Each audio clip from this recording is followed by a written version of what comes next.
Баршаңызға сәлем, сіздермен Ұлжалғас. Бүгін Milka десерттердің бірі хит трайфл жасауды көрсетемін. Осы тәсілмен кез келген бисквиттен неше түрлерін жасауға болады. Барлық бисквиттердің рецепттері каналымда жүктелген. Каналыма тіркеліп, лайк, комментарий жазуды ұмытпаңыздар. Кез келген бисквитпен жасауға болады. Мендегі медовый бисквиті өте жұмсақ және суытылған болуы керек.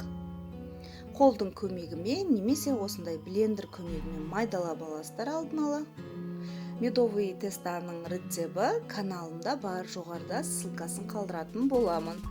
Мінекей осылай бір келкі етіп майдалап алдым.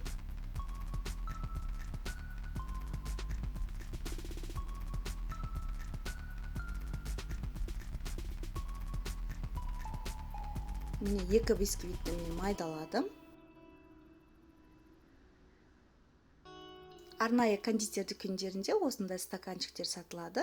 2 шай қасықтан салып, үстін кішкене ғана басасыздар. Осы жерде кішкене пропитка жасасаңыздар болады. Менің бисквиттерім өте жұмсақ болғандықтан пропитканы талап етпейді. Ортасына кремді салып шығасыздар бір слой. Насадкамен немесе насадкасыз да салсаңыздар болады. Кремнің жасалуы жоғарыда сілтемені қалдыратын боламын. Үстіне бисквиттерді және 2 шай қасық саламыз. Қатты толтырып жібермеңіздер, беті жабылмай қалады, немесе бетін әрлеген кезде әдемі көрінбейді. Мінекей гүл насадкамен кремге кез келген топ декордың кремін гелевый краскасын салып, осылай ягодалармен әрлеп шықтым. Ас болсын, пайдаларыңызға жарасын.